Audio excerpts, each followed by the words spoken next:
The US Secretary of State Antony Blinken has insisted it is the right time to withdraw American troops from Afghanistan, 20 years after they first went in following the 9/11 attacks. President Biden is set to make the formal announcement in a few hours. But the Speaker of the Afghan Parliament has already warned the withdrawal could lead to civil war.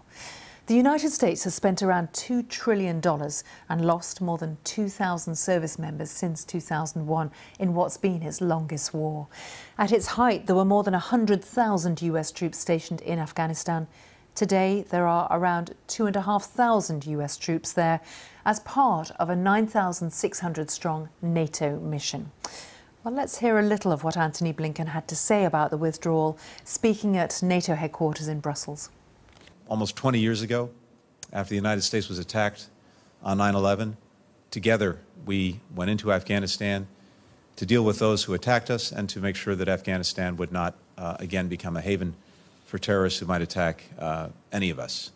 And together we have achieved the goals that we set out to achieve.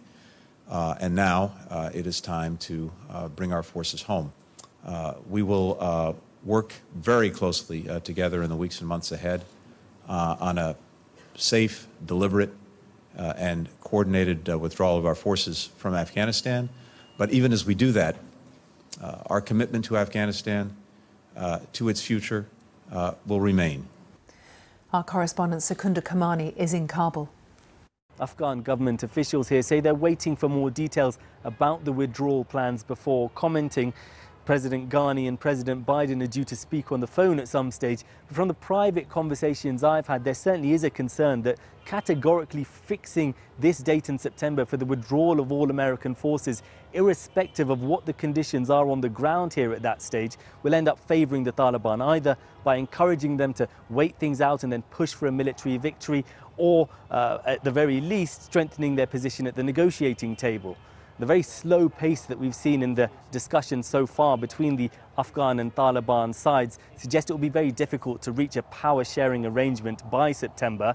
There had been hope that there could have been progress at a major summit planned for Turkey later this month, but following this announcement, the Taliban have said that they will no longer be attending that. They've reacted quite sharply to the fact that American troops will be staying on within Afghanistan after this May 1st deadline that was agreed last year. They had previously talked about resuming attacks on international forces if that deadline was not adhered to.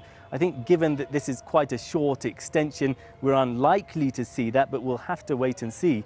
The bigger concern is what happens after September. US air power has been key in holding back the Taliban advance. So how will the Afghan government cope without it? There's already been talk about raising militias and using them to help in the fight against the Taliban. Certainly, there's a fear that whilst America's involvement in this war might be drawing down, for Afghans, the conflict is only going to get bloodier and even more fragmented.